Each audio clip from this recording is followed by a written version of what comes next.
আসসালামু আলাইকুম। আমরা এখন আমাদের রাইটিং টেস্টটা শুরু করতে যাচ্ছি। আপনারা কিন্তু অলরেডি আপনাদের স্ক্রিনে দেখতে পাচ্ছেন যে আমাদের আজকে রাইটিং টাস্ক 1 এর টপিকটা কি, coffee and tea buying and drinking habit. মানে তারা আমাদেরকে যেই ডায়াগ্রামটা দিয়েছে সেই ডায়াগ্রামে কফি এবং চা কেনার এবং পান করার যেই হ্যাবিটগুলো আছে বা অভ্যাসগুলো আছে সেগুলোর উপর ভিত্তি করে একটা রাইটিং টাস্ক আছে এই টাস্ক 1-এ। আমরা টাস্ক 1-এ জানি যে একটা ওয়ার্ড লিমিট থাকে অ্যাটলিস্ট 150 ওয়ার্ডস, মানে অন্তত 150 ওয়ার্ডস আমাদেরকে লিখতে হয়। তারপরে আমরা আরও জানি, এখানে খেয়াল করে দেখবেন একটা বক্সের ভিতর তারা এই ডায়াগ্রামগুলোর মধ্যে কি রয়েছে সেটা আমাদেরকে বলেছে। কি বলেছে তারা? The chart below shows the results of a survey about people's coffee and tea buying and drinking habits in 5 Australian cities. মানে এই যেই চার্টটা আছে সেটা হচ্ছে একটা জরিপ করা হয়েছিল, যে জরিপের মাধ্যমে মানুষজনের কফি এবং টি বাইং অ্যান্ড ড্রিঙ্কিং হ্যাবিটস দেখা হয়েছিল বা পর্যবেক্ষণ করা হয়েছিল 5টা অস্ট্রেলিয়ান সিটিতে। তাছাড়া এর পরের লাইনেই বলা হয়েছে যে summarise the information by selecting and reporting the main features and make comparisons where relevant. মানে আমাদেরকে যা যা এখানে ডায়াগ্রামে আমরা দেখতে পাচ্ছি এখানে মেইন যেই ফিচারগুলো রয়েছে বা তথ্যগুলো রয়েছে সেগুলোকে সামারাইজ করে আমাদেরকে লিখতে হবে। প্রথম যেই লাইনটা আছে, যেই লাইনে বলেছে যে chart shows the results of a survey about people's coffee and tea buying and drinking habits in 5 Australian cities, এই লাইনটা কিন্তু অনেক গুরুত্বপূর্ণ, কারণ এই লাইনটা আমাদেরকে পরবর্তীতে যখন আমরা আমাদের টাস্ক 1টা লিখবো আমাদেরকে প্যারাফ্রেজ করতে হবে। মানে হুবহু এই লাইনে যেটা বলা আছে সেই তথ্যটাই বলতে হবে, কিন্তু ভিন্ন শব্দ ব্যবহার করে বলতে হবে। So this is a very important line. এটা প্যারাফ্রেজ করতে একদম প্রথম লাইনে আপনার টাস্ক 1-এ কখনোই ভুলবেন না। আচ্ছা, তারপর আমরা এখানে দেখছি যে এখানে ডায়াগ্রামটা দেওয়া আছে। আমরা মূলত আমাদের রাইটিং মকগুলোতে যেটা করব, আমরা বিভিন্ন ব্যান্ডের কিছু আনসার স্যাম্পল আপনাদের জন্য রেখেছি এবং এই আনসার স্যাম্পলগুলোতে কি কি সঠিক করা হয়েছে, কি কি ভুল করা হয়েছে, কি জিনিস ভালো করলে এই আনসার স্যাম্পলটা আরও ভালো হতো, আমরা সেগুলো যাচাই করার চেষ্টা করব। সো আমরা এখানে ডায়াগ্রামে দেখতে পাচ্ছি কফি এবং টি বাইং হ্যাবিটসের কথা বলা হয়েছে। সিডনি, মেলবোর্ন, ব্রিসবেন, অ্যাডেলেড, হোবার্ট নামের 4টা শহরের কথা বলা হয়েছে। পার্সেন্টেজ অফ সিটি রেসিডেন্টস, মানে কত পার্সেন্টেজ অফ সিটি রেসিডেন্টস আসলে কি ধরনের কফি বাইং হ্যাবিটস আছে বা টি বাইং হ্যাবিটস আছে বা ড্রিঙ্কিং হ্যাবিটস আছে সেটার কথা বলা হবে। তারপরে আমরা দেখতে পাচ্ছি 3টা তথ্য দেওয়া আছে যে যেই বক্সগুলো একদম কালো করে পূরণ করা সেটা হচ্ছে bought fresh coffee in the last 4 weeks. মানে প্রত্যেকটা কালো বক্স হচ্ছে যারা লাস্ট 4 সপ্তাহে একদম ফ্রেশ কফি কিনেছে তাদের কথা বলছে। তারপর আমরা দেখতে পাচ্ছি একটা ক্রস প্যাটার্নে কিছু বক্সেস আছে প্রত্যেকটা সিটির সাথে।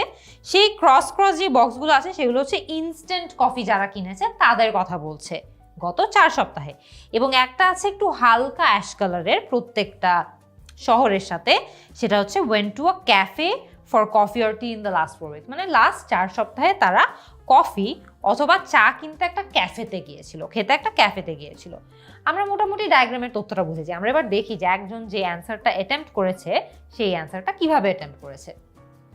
তো আমরা এখানে আমাদের স্ক্রিনে এখন একটা স্যাম্পল আনসার দেখতে পাচ্ছি। যেই স্যাম্পল আনসারটা আমরা দেখে বোঝার চেষ্টা করব যে এই আনসারে কোন কোন জিনিসগুলো সে ভালো করেছে এবং কোন কোন জিনিসগুলো আরও বেটার করলে সে হয়তো আর একটু বেটার স্কোর করতো। সো একদম প্রথমে আপনারা এখানে খেয়াল করে দেখবেন এইখানে যে প্রথম লাইনটা আছে, the bar chart details drinking habits in 5 Australian cities as they relate to coffee and tea over the last 4 weeks.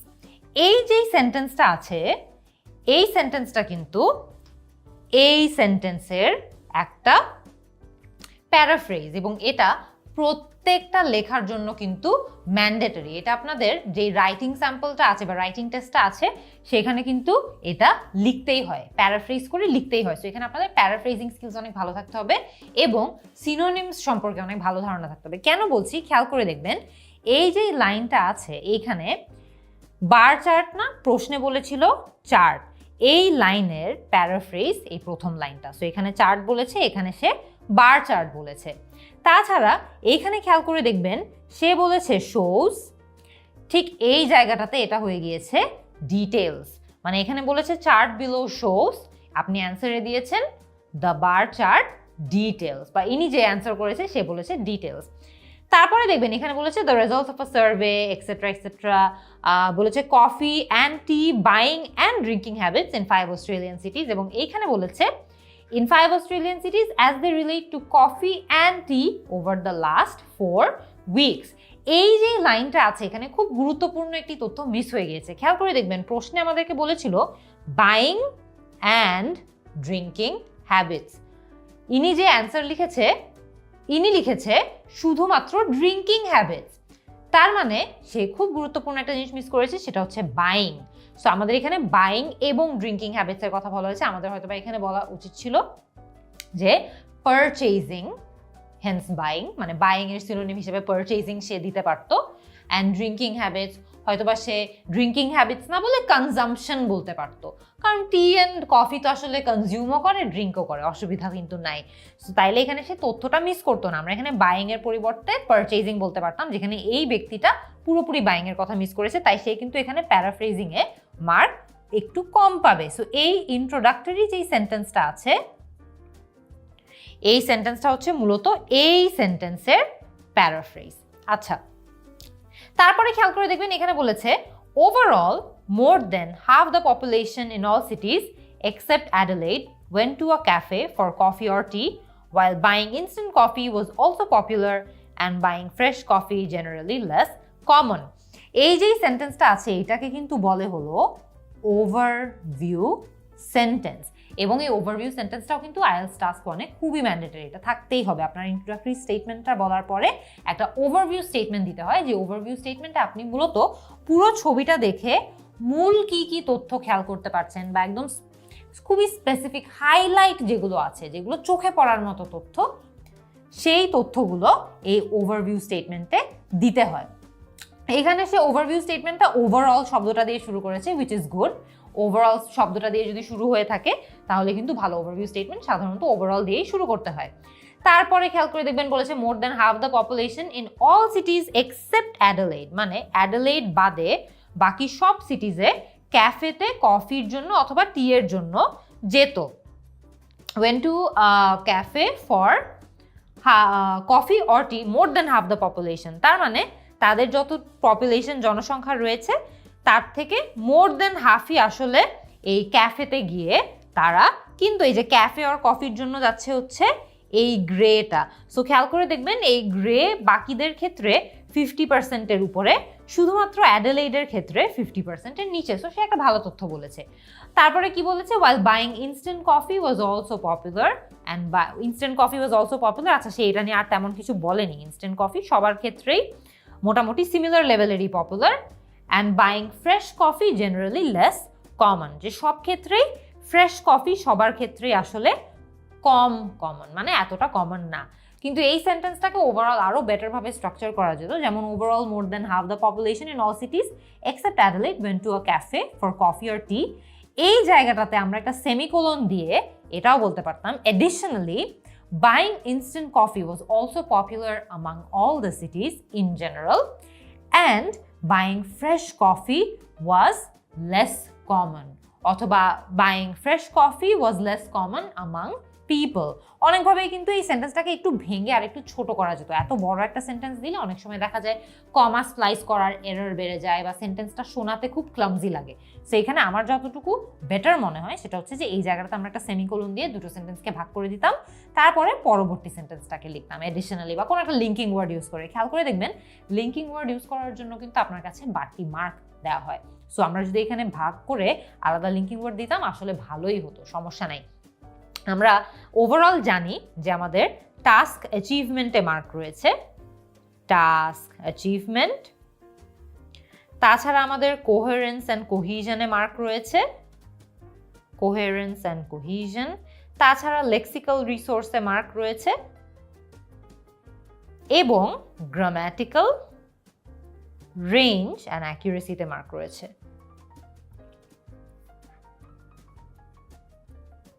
So আমরা যে লিঙ্কিং ওয়ার্ড ইউজ করার কথা বললাম এটা কিন্তু কোহেরেন্স অ্যান্ড কোহিশনে আমাদের মার্কটা আরেকটু বাড়িয়ে দিত।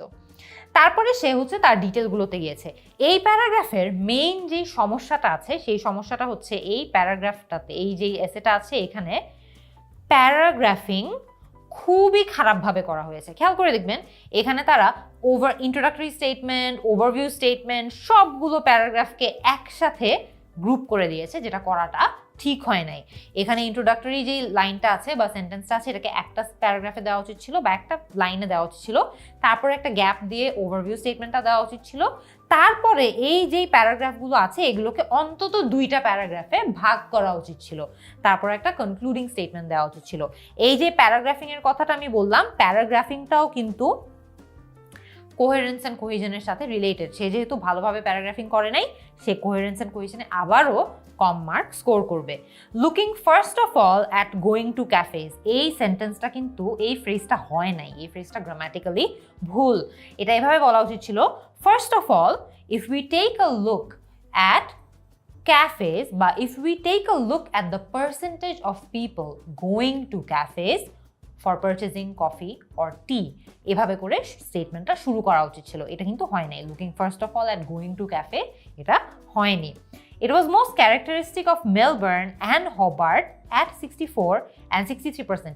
এই পুরো সেন্টেন্সটাই আসলে গ্রামাটিক্যালি ভুল, কারণ মেলবোর্ন এবং হোবার্টের ক্যারেক্টারিস্টিক তো এটা না, এটা হচ্ছে মেলবোর্ন এবং হোবার্টের মানুষদের ক্যারেক্টারিস্টিক। সো এখানে তারা বলতে চাচ্ছে যে যারা ক্যাফেতে যায়, আমরা যদি এখানে দেখি যে ক্যাফেতে যারা যায় তারা হচ্ছে যে এই গ্রে মার্ক করা যারা, তারা। সো সে এখানে বলতে চাচ্ছে first of all it was most characteristic of Melbourne and Hobart, মানে মেলবোর্নের কথা বলছে, হোবার্টের কথা বলছে, যাদের সবচেয়ে বেশি মানুষজন ক্যাফেতে গিয়ে তারা হচ্ছে কফি বা টি পারচেস করতো বা কনজিউম করতো।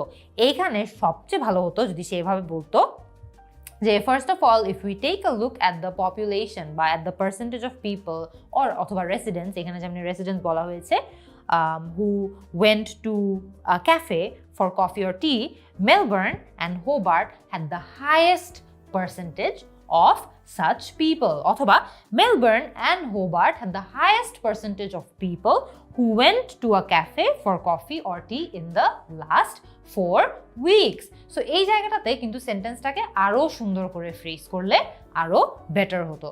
তারপরে আমরা দেখতে পাচ্ছি Sydney was comparably high at just over 60%, followed by Brisbane at over 55%, and finally Adelaide at under 50%. So এই জায়গাটাতেও কিন্তু ওভারঅল সেন্টেন্স স্ট্রাকচারটা আরো অনেক বেটার হতে পারতো। সে কি বলেছে যে Sydney was comparatively high at just over 60%, মানে এইখানে সিডনিকেও তারা বলছে যে হ্যাঁ সিডনিও আসলে হাই, কিন্তু সবচেয়ে হাই হচ্ছে মেলবোর্ন এবং হোবার্ট, তারপরে হচ্ছে সিডনি। সো এখানে সে হয়তো বা এটাই বলতে পারতো যে Sydney was also the percentage of people in Sydney going to a cafe for coffee or tea was also significantly high at just over 60%, তাইলেও হয়ে যেত। তারপরে বলেছে followed by Brisbane at over 55% and finally Adelaide at under 55%। এখানে কথা হচ্ছে যে সবগুলো সিটির কিন্তু ইন্ডিভিজুয়ালি আমাদেরকে তথ্য দেওয়ার দরকার নাই। এখানে আমরা মূলত যেই হাই পয়েন্টগুলো রয়েছে বা যে হাইলাইটগুলো রয়েছে সেগুলোর কথা বললেই হবে। যেমন এখানে হোবার্ট ইজ ডেফিনেটলি হাইলাইট, অনেক হাই, তারপরে মেলবোর্ন ইজ ডেফিনেটলি হাইলাইট, অনেক হাই। তারপরেও সে চাইলে কিন্তু খুবই সহজে আর বাকি সিটিজের কথা না বললে জাস্ট অ্যাডেলেডের কথা বললেও হতো, কারণ অ্যাডেলেডেরটাও হাইলাইট। অ্যাডেলেড সবচেয়ে কম, যে when it came to going to a cafe for coffee or tea in the last 4 weeks, the percentage of people who did so in Adelaide was the lowest, মানে অ্যাডেলেডের সবচেয়ে কম পার্সেন্টেজ মানুষজন ক্যাফেতে গিয়ে কফি খেত। আচ্ছা, তারপর আমরা যদি আগাই, ঠিক এই জায়গাটাতেই খুবই ভালো হতো সে যদি একটা প্যারাগ্রাফ ব্রেক দিত এবং পরবর্তী প্যারাগ্রাফ থেকে কথা বলা শুরু করতো, কিন্তু সে সেটা করেনি। Adelaide was the only city where people bought more instant coffee by a slight margin, 50%. এই সেন্টেন্সটাতে সে কি বোঝাতে চাচ্ছে যে Adelaide was the only city where people bought more instant coffee. People bought more instant coffee by a slight margin, 50%. I guess সে এখানে যেটা বলতে চাচ্ছে যে অন্য সব সিটির ক্ষেত্রে ইনস্ট্যান্ট কফি কিন্তু এই যেই ক্যাফেতে গিয়ে কফি খাওয়ার যে টেন্ডেন্সি আছে তাদের থেকে কম, মানে সবার ক্ষেত্রে কিন্তু ইনস্ট্যান্ট কফিটা দেখবেন ক্যাফে থেকে কম, কিন্তু শুধুমাত্র অ্যাডেলেডের ক্ষেত্রে ইনস্ট্যান্ট কফিটা আরো বেশি মানুষজন খেত। তো এটা কিন্তু আসলে ভালো একটা জিনিস সে নোটিস করতে পেরেছে। এখানে সে আরো সুন্দর করে সেন্টেন্সটা বলতে পারতো যে Adelaide was the only city where people bought more instant coffee than cafe bought coffee অথবা cafe bought tea। আর এখানে মার্জিনটাও সে চাইলে বলতে পারতো, বা মার্জিনটা এখানে আসলে অত বলার দরকারও নেই, কারণ এই মার্জিনটা খুবই ছোট। যেখানে অ্যাডিলেডের একটা হচ্ছে 50%-এর একটু নিচে, সো 49% ধরা যাইতে পারে, আর এখানে ইনস্ট্যান্ট কফিটা হচ্ছে 50%-এর কাছে। সো এখানে সে চাইলে খুবই ইজিলি এই পার্সেন্টেজ মার্জিনটা না বলে জাস্ট এটাই বলতে পারতো যে ইট ওয়াজ দি অনলি সিটি যেখানে it was the only city where people tended to consume more instant coffee than cafe bought coffee or tea। তারপরে খেয়াল করে দেখবেন এখানে সে এই কথাটা বলেছে যে in Hobart instant coffee purchases stood at 54%। মানে এই যে হোবার্ট আছে সেইখানে 54% মানুষজন ইনস্ট্যান্ট কফি কিনতো, মানে এই জায়গাটা। আচ্ছা ঠিক আছে, তারপরে কি বললো? ahead of Brisbane at 52%। মানে ব্রিসবেইন সেটা 52%-এ আছে, 52% থেকে বেশি হোবার্টে খেত। এটা খুব একটা চোখে পড়ার মতো তথ্য না, এভাবে আলাদা করে আসলে বলার দরকার ছিল না। সে এখানে খুবই সহজে চাইলে ওভারঅল ট্রেন্ডটার কথা বলতে পারতো, যে ধরেন আমরা একটু আগেই দেখেছি যে বলেছিল ওই রকম করেই যে হোবার্টে হাই, তারপরে হয়তো বা ব্রিসবেইনে হাই, সবচেয়ে হাই কোনটাতে ছিল এবং সবচেয়ে লো কোনটাতে ছিল এটা বললেও কিন্তু হয়ে যেত। এখানে এতগুলো সিটির কথা আলাদা করে ahead of Brisbane, Melbourne at 48% and lastly Sydney, এত কিছু বলার দরকারই ছিল না, কারণ এখানে ডিফারেন্সটা চোখে পড়ার মতো না।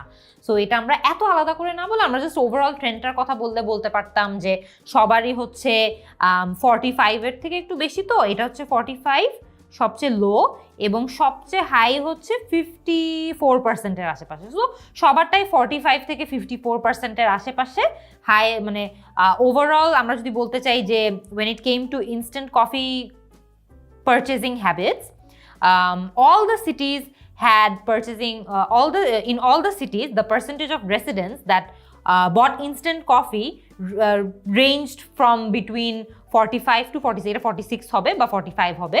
সো 45% টু এখানে হচ্ছে 54%। আমরা ওভারঅল ট্রেন্ডের কথাটাও বলে দিতে পারতাম, with Hobart standing at the highest percentage of instant coffee consumption, যেটা হচ্ছে কত 54%-এর মতো, which was 54%, and সবচেয়ে লোয়েস্ট হচ্ছে Sydney, and Sydney with the least at 46% বা 45%। এখানে দুটো বললেই হবে যেহেতু এটা খুবই মার্জিনাল একটা ডিফারেন্স। সো এরকম একটা জেনারেল লাইন বলে দিলেও কিন্তু এখানে হয়ে যেত।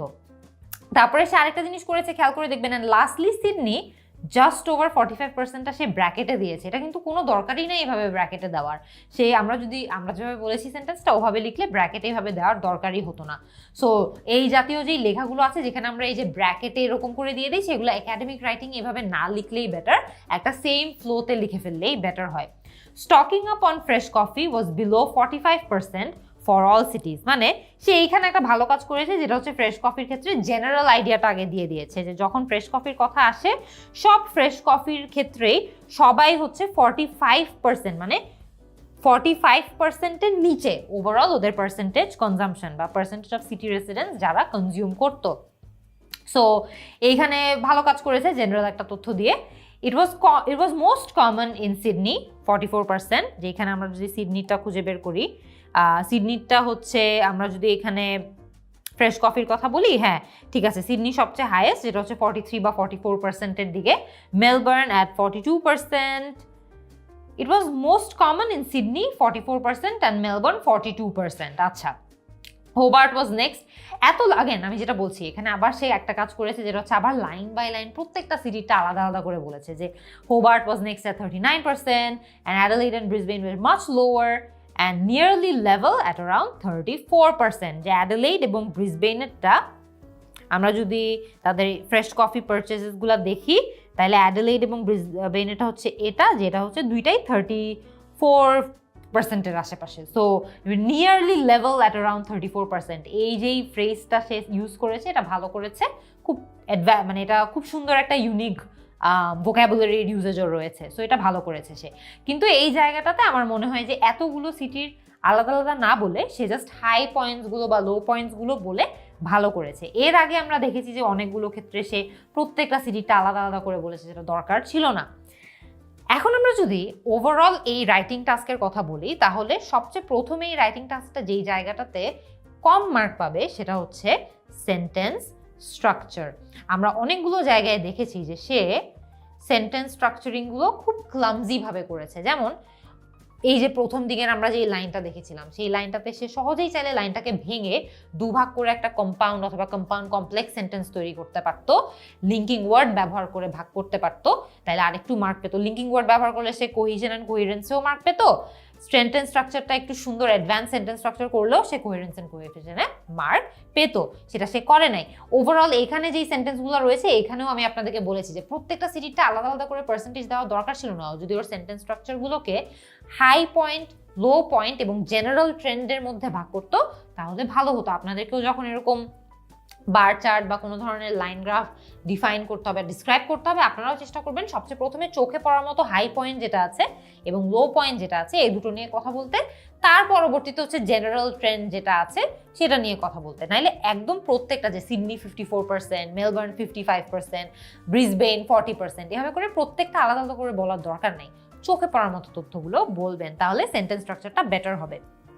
তাছাড়া আমরা যদি টাস্ক অ্যাচিভমেন্টের কথাও বলি, আমার যেটা মনে হয়েছে যে এই জায়গাটাতে আমাদেরকে সামারাইজ করতে বলেছে ইনফরমেশনটা। খেয়াল করে দেখবেন এখানে টাস্ক অ্যাচিভমেন্টে মূলত মার্ক থাকে হচ্ছে যে আমাদেরকে প্রশ্নে যেই কাজটা করতে বলা হয়েছে ওই কাজটা আমরা প্রপারলি করতে পারছি নাকি বা করতে পেরেছি নাকি, পুরো কোয়েশ্চেনটা অ্যান্সার করতে পেরেছি নাকি। এখানে আমাদেরকে বলেছে summarise the information by reporting main feature. Main ফিচারগুলোকে রিপোর্ট করতে বলেছে, যে কারণে আপনার প্রত্যেকটা শহরকে আলাদা আলাদা করে রিপোর্ট করার কিন্তু দরকার নাই। মেইন ফিচারগুলো নিয়ে কথা বললেই এটা বেস্ট হতো। Make comparisons where relevant. এই যে ক্যান্ডিডেটটা আছে সে কিছু কিছু জায়গায় কম্প্যারিজনস অবভিয়াসলি করার চেষ্টা করেছে।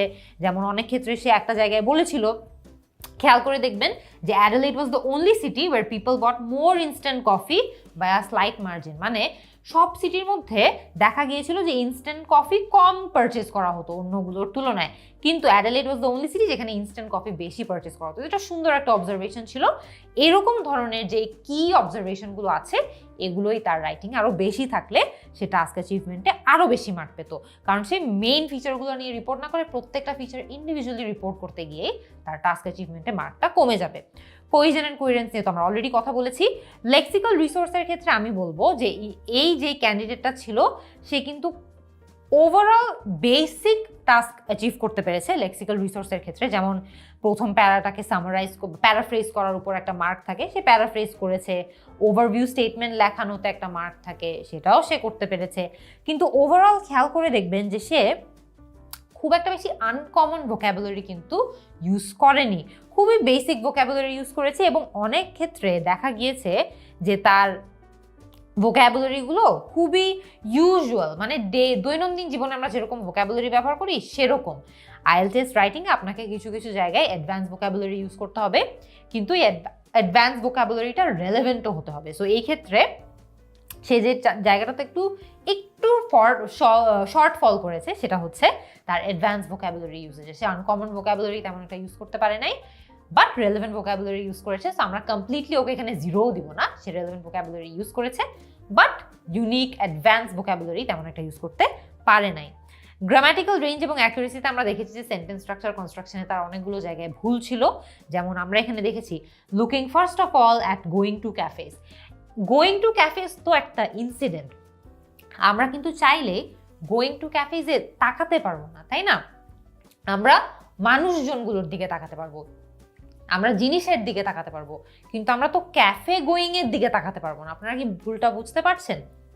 সো এই জায়গাটাতে এখানে যে কনস্ট্রাকশনটা, গ্রামাটিক্যাল কনস্ট্রাকশনটা সে করেছে এটা ভুল করেছে। ইট ওয়াজ মোস্ট ক্যারেক্টারিস্টিক, ঠিক আছে। তারপর আমরা আরেকটা জায়গায় দেখেছি যে স্টকিং আপন ফ্রেশ কফি, ঠিক আছে, স্টকিং আপন ফ্রেশ কফি সে এখানে সুন্দর একটা ওয়ার্ড ইউজ করার চেষ্টা করেছে, ইউনিক ওয়ার্ড ইউজ করার চেষ্টা করেছে। কিন্তু আমাদের এটাও মনে রাখতে হবে যে আমরা যখন IELTS রাইটিং টাস্ক অ্যাটেম্প্ট করছি এটা কিন্তু পিওরলি একাডেমিক রাইটিং। একাডেমিক রাইটিংয়ে সাধারণত আমরা যেটা চেষ্টা করব খুবই একাডেমিক ফর্মাল ইংলিশ ব্যবহার করতে। সো এই ক্ষেত্রে আমার মনে হয় যে স্টকিং আপ না বলে অন্য কোনো একটা যদি ওয়ার্ড ইউজ করা যেত, হয়তো বা এমন হতে পারতো যে আমরা এখানে বলতে চাচ্ছি যে সে fresh coffee was below, stocking up fresh coffee was below 45% for all cities. এখানে কিন্তু স্টকিং আপ ফ্রেশ কফি না বলে সে বলতে পারতো পারচেজিং, বলতে পারতো বাইং, তাইলেও কিন্তু হতো। এখানে স্টকিং আপটা আমার ইনফর্মাল মনে হচ্ছে, সো এটা এইভাবে না বললেই বেটার হতো। সো যে লেক্সিক্যাল রিসোর্সে আসলে গ্রামাটিক্যাল রেঞ্জ এবং অ্যাকুরেসিতেও আসলে সে হচ্ছে যে খুব বেশি ভালো করেনি, কারণ দেখা গিয়েছে বিভিন্ন জায়গায় আমরা কিছু গ্রামাটিক্যাল এরর পেয়েছি, সেন্টেন্স কনস্ট্রাকশনটা আমাদের খুব একটা বেশি স্মুথ হয়নি বা ভালো হয়নি। আমি ওভারঅল লাইন বাই লাইনও ফিডব্যাক কিন্তু দিয়েছিলাম। সো এই জায়গাটাতে ও মোটামুটি অ্যাচিভ করতে পেরেছে, বাট ও খুব একটা বেশি যে একদম হাই ব্যান্ড স্কোর পাওয়ার মতো টাস্ক দিয়েছে তা না। এই যে রাইটিংটা আছে সেটা ইজিলি 6 স্কোর করার মতো, কিন্তু 6.5 এর বেশি এটা স্কোর করার মতো না, কারণ এখানে ফার্স্ট অফ অল সে তো টাস্ক অ্যাচিভ খুব একটা বেশি করতে পারেনি, কারণ আমাদেরকে মেইন যে ফিচারগুলো রয়েছে সেই ফিচারগুলো রিপোর্ট করতে পারার কথা বা করার কথা, কিন্তু সে হচ্ছে যে খুব দেখা গিয়েছে যে একটা চার্ট দেখে হুবহু যা দেখছে তা সে লিখে দিয়েছে, এটাকে সামারাইজ ঠিক মতো সে করতে পারেনি। সো আমি এটাকে বলবো যে এটা একটা ব্যান্ড 6 রাইটিং, কিন্তু এটাকে আরো ভালো করার জন্য আরো অ্যাডভান্স ভোকাবুলারি ইউজ করা দরকার ছিল, আরো কমপ্লেক্স সেন্টেন্স স্ট্রাকচার ইউজ করার দরকার ছিল, গ্রামাটিক্যাল যে মিস্টেকগুলো করেছে সেগুলো অ্যাভয়েড করার দরকার ছিল, এবং সবচেয়ে ইম্পর্টেন্ট যে টাস্ক অ্যাচিভমেন্ট রয়েছে, টাস্ক অ্যাচিভমেন্টে আমাদের এখানে সামারাইজ করতে বলেছে, মেইন ফিচারগুলো রিপোর্ট করতে বলেছে, ও যে লাইন বাই লাইন এতগুলো রিপোর্ট করেছে এটা না করলে বেটার হতো, তাহলে ইজিলি এটা আরেকটু হায়ার ব্যান্ড স্কোর করতে পারতো। এরই মধ্যে আমাদের টাস্ক 1টা কিন্তু শেষ হয়ে গিয়েছে, আমরা এখন টাস্ক 2তে মুভ অন করব। চলুন দেখি যে এখানে তারা আমাদেরকে টাস্ক 2তে কি বলেছে। টাস্ক 2তে বলেছে, in some countries owning a home rather than renting one is very important for people. Why might this be the case? Do you think this is a positive or negative situation? খুবই গুরুত্ব দিয়ে দেখবেন, এখানে কিন্তু তারা আমাদেরকে কয়েকটা জিনিস বলেছে। প্রথমে তারা আমাদেরকে স্টেটমেন্ট দিয়েছে যে কিছু কিছু দেশে একটা বাসা ওন করা বা কেনা রাদার দেন রেন্টিং ওয়ান, মানে ভাড়া নেওয়ার চেয়ে বেশি গুরুত্বপূর্ণ। মানে কিছু কিছু দেশে দেখা যায় মানুষজন একটা ভাড়া বাসায় থাকার চেয়ে নিজের ওন করা বাসায় থাকাটাই তাদের জন্য বেশি ইম্পর্টেন্ট হয়। Why might this be the case? প্রথম প্রশ্ন হচ্ছে আমাদেরকে এটা অ্যান্সার করতে হবে যে এটা কেন হয়ে থাকে, তোমার কি মনে হয়? সো আপনি যখন আপনার রাইটিং টাস্ক অ্যাটেম্প্ট করবেন আপনাকে কিন্তু এই প্রশ্নের জবাব দিতে হবে যে কেন। তারপরে যে প্রশ্নের জবাব দিতে হবে সেটা হচ্ছে, do you think this is a positive or negative situation? যে আপনার ওপিনিয়ন কি, আপনার কি মনে হয় এটা ভালো যে মানুষজন এখন তাদের কেনা ওন করা বাসায় থাকতে চায় বেশি রেন্টেড বাসা থেকে, নাকি do you think it's bad, যে এটা কি সমস্যা নাকি?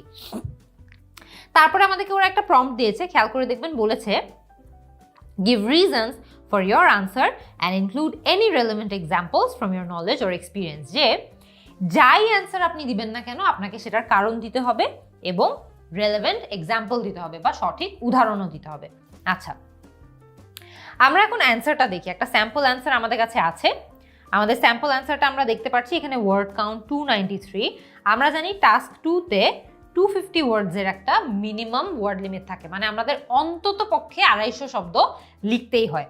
এটা বাড়িয়ে 270 280 করাই যেতে পারে, 293 কিন্তু অন দ্য হায়ার এন্ড, মানে এটা অ্যাকচুয়ালি অনেক বেশি ওয়ার্ড লিমিট হয়ে গিয়েছে, এক্সিড করে ফেলেছে। সবসময় চেষ্টা করবেন 270 থেকে 280-র মধ্যে রাখার। আচ্ছা, তারপর আমরা দেখি যে সে এটা কিভাবে লিখেছে। Many people today value owning their home over renting. In my opinion, this is part of a natural human desire for security and prestige, but it contains risk. তো সে এখানে যে কাজটা করেছে খেয়াল করে দেখবেন, একদম প্রথম যে লাইনটা আছে, many people today value owning their own home over renting, এই লাইনটাকে সে প্যারাফ্রেজ করেছে, which is essential. এটা কিন্তু আপনার প্রত্যেকটা রাইটিং টাস্কে, আপনার টাস্ক 1 হোক বা 2 হোক, ওরা প্রথম লাইনে যে কথাটা বলে থাকে সেই কথাটাকে প্যারাফ্রেজ করতেই হয়, এটার জন্য আলাদা মার্ক থাকে। সে প্যারাফ্রেজ করেছে, সে বলেছে many people today value owning their home over renting. এখানে সে ভ্যালিউ না বলে খুবই ইজিলি প্রেফার বলতে পারতো, যে many people today prefer owning their home over renting it, অথবা many people today prefer buying their own home over renting it. সেভাবেও বললে ভালো হতো। এরপরে সে বলেছে, খেয়াল করে দেখবেন, in my opinion this is part of a natural human desire for security and prestige, but it contains risk. So খুব সুন্দর করে সে কিন্তু এখানে বুঝিয়েছে যে তার ওপিনিয়নে সাধারণত মানুষজন এটাই চায় যে সিকিউরিটি বা নিরাপত্তার জন্য সে নিজেদের একটা বাসা চায়, এটা স্বাভাবিক, অ্যান্ড প্রেস্টিজ মানে একটু সম্মানের জন্য, but it contains risk. সে বলেছে যেটা স্বাভাবিক, মানুষজন এটা চায়, কিন্তু এটার কিছু রিস্কও রয়েছে, এটার কিছু সমস্যাও রয়েছে। দেখি যে তারপরে কি বলেছে সে। আচ্ছা, এর আগে আমরা একটু দেখে নেই যে এই যে সেন্টেন্সটা সে লিখলো, in my opinion this is part of a natural human desire থেকে রিস্ক পর্যন্ত, এই সেন্টেন্সটাকে সাধারণত একটা থিসিস স্টেটমেন্ট বলে। কি বলে? একটা থিসিস স্টেটমেন্ট। এই থিসিস স্টেটমেন্টটা খুবই গুরুত্বপূর্ণ। আপনি প্রথমে যখন আপনার প্যারাফ্রেজ করা স্টেটমেন্টটা দিলেন, মানে এই মেনি পিপলটা প্যারাফ্রেজ ছিল, তাই না? এই সেন্টেন্সটা প্যারাফ্রেজ করা একটা সেন্টেন্স ছিল, এই সেন্টেন্সকে প্যারাফ্রেজ করেছে, প্রশ্নর সেন্টেন্সটাকে। সো এটার পরে একটা থিসিস স্টেটমেন্ট লিখতে হয়, যে থিসিস স্টেটমেন্টটার মাধ্যমে আপনি ওভারঅল আপনার প্যারাগ্রাফে কি নিয়ে কথা বলছেন সেই জিনিসটা একটু সামারাইজ করে দিতে হয়। সো সে খুব সুন্দর করে সামারাইজ করেছে সেটা। তারপরে কি বলেছে একটু দেখি। এখন সে বডি প্যারাগ্রাফে মুভ করেছে। সে বলেছে the source of this desire is a need for stability and respect. মানে সে প্রথমে তার থিসিস স্টেটমেন্টের ফার্স্ট হাফ নিয়ে কথা বলছে, যেখানে সে বলেছে it's a part of a natural human desire for security and Prestige. কি বলেছে? The source of this desire is a need for stability and respect. তারপরে বলেছে এটা হচ্ছে তার টপিক সেন্টেন্স, মানে স্টেবিলিটি এবং রেসপেক্টের কারণেই তারা আসলে এটা চায়। An individual who does not own, তারপরে তার সাপোর্টিং ডিটেল দিতে হবে, যে সাপোর্টিং ডিটেল দিয়ে সে হচ্ছে এই স্টেটমেন্টটাকে, এটাকে বলে হচ্ছে টপিক সেন্টেন্স। এই টপিক সেন্টেন্সটাকে তার সাপোর্ট করতে হবে। An individual who does not own their home must pay rent to a landlord. আচ্ছা, this hangs over them and necessitates maintaining a job with a steady salary and balancing rent against each other. এইখানে একটা জিনিস সে miss করেছে, খেয়াল করে দেখবেন। এই জায়গাটাতে একটা এস বসার কথা এখানে, with a steady salary and balancing rent against each other's living expenses। তো এখানে কিন্তু সে গ্রামারের জন্য একটা মার্ক কম পাবে, কারণ সে গ্রামাটিক্যাল একটা মিস্টেক করেছে। আচ্ছা, তারপরে কি বলেছে? once a person owns their own home they are then able to spend their money more freely and consider different employment, এখানে different employments হবে, without the fear of becoming homeless। আবারও সে একটা grammatical mistake করেছে। moreover having a home lends an air of respectability, only the wealthy are able to buy। এইখানে আবারও খেয়াল করে দেখবেন, এই জায়গাটাতে সে টু মিস করেছে, একটা প্রেপোজিশনাল এরর হয়েছে আবারও। only the wealthy are able to buy a house and most homeowners take pride in the size and condition of their home as a sign of their social standing। আমরা এটা দেখতে পাচ্ছি যে এই প্যারাগ্রাফটাতে সে খুব সুন্দর করে একটা কাজ করেছে, সেটা হচ্ছে যে তার যে টপিক সেন্টেন্স রয়েছে সেই টপিক সেন্টেন্সকে সাপোর্ট করার জন্য যথেষ্ট সাপোর্টিং ডিটেল সে দিয়েছে। সে বলেছে এটার সোর্স এই যে desire to own a home, এটার সোর্স হচ্ছে আসলে একটা স্টেবিলিটি এবং রেসপেক্ট খোঁজার যে নিড আছে সেটা। তারপরে এটাকে সে খুব সুন্দর করে বিভিন্ন সাপোর্টিং ডিটেল দিয়ে সাপোর্টও করেছে, কিন্তু বেশ কয়েকটা গ্রামাটিক্যাল মিস্টেকও সে করেছে, যেটার কারণে তার মার্ক কাটা যাবে। তারপরে এখন সে হচ্ছে তার যেই সেকেন্ড পার্টটা ছিল, it contains risk but it contains risks, ওই জায়গাটা নিয়ে সে বিস্তারিত আলাপ করেছে। কি বলেছে? nonetheless home ownership is a negative trend as it forces unrealistic expectations on millions। এখানে এভাবে না বলে কথাটা কিন্তু সে এইভাবেও বলতে পারতো যে nonetheless home ownership can be burdensome for people as it forces unrealistic expectations on them অথবা on millions। এখানে আমি যদি burdensome শব্দটা ইউজ করতাম খুব সুন্দর করে, কিন্তু আমার একটু অ্যাডভান্স ভোকাবুলারি ইউজ করা হতো। অলসো এই যেই কথাটা আছে যে home ownership is a negative trend, এটা কিন্তু এভাবে না বলাটা সেন্স মেক করছে না। আমরা এখানে বলতে চাচ্ছি যে home ownership is seen negatively, তাই না? যে মানুষজন এটাকে নেগেটিভলি দেখে। সো নেগেটিভ ট্রেন্ড তো না, তাই না? এটা তো একটা ট্রেন্ড না, এটা একটা অকারেন্স, এটা একটা এমন একটা জিনিস যেটা নেগেটিভ চোখে দেখা হয়। It's not a trend. Trend is something যেটা ওভার টাইম অনেক চেঞ্জ হয়। কোনো একটা জিনিস যখন ওভার টাইম অনেক চেঞ্জ হয় বা ওভার টাইম তার মধ্যে কি কি চেঞ্জেস আছে সেটাকেই তো ট্রেন্ড বলে। সেটা তো এখানে রং ওয়ার্ড ইউজ করেছে ও। তারপরে বলেছে most people live in city apartments with rent and are not capable of buying a house. মানে most people live in city apartment with rents and are not able are not capable of buying a house. এখানে most people live in city apartments with rents না বলে most people live in city apartments and have to pay rents, অথবা আমরা এভাবে বলতে পারতাম have to pay hefty rents, মানে অনেক একটা বড় অ্যামাউন্টের রেন্ট তাদেরকে দিতে হয়, and are not capable of buying a house. The pressure to buy one is likely to engender feelings of inadequacy and resentment towards the upper class. তারপরে সে বলেছে, খেয়াল করে দেখবেন, the pressure to buy one is likely to engender feelings of inadequacy and resentment towards the upper classes. মানে সে বলতে চাচ্ছে এই যে বাসা কেনার একটা প্রেশার থাকে, এই প্রেশারটার কারণে মানুষজনের মধ্যে আপার ক্লাসের প্রতি একটি রিজেন্টমেন্ট চলে আসে, একটা ফিলিং অফ ইনঅ্যাডিকুয়েসি নিজেদের প্রতি চলে আসে। সো এখানে সে খুব ভালো কাজ করেছে, সে এখানে এনজেন্ডার শব্দটা ইউজ করেছে, which is an advance vocabulary, তারপরে রিজেন্টমেন্ট ইউজ করেছে, ইনঅ্যাডিকুয়েসি ইউজ করেছে, খুব ভালো কিছু শব্দ সে এখানে ব্যবহার করেছে। This ফেমাসলি fuelled the subprime mortgage scandals of the early 2000s in the United States, when millions borrowed more money than they could afford to buy homes, then defaulted on their payments and lost a lifetime of investment.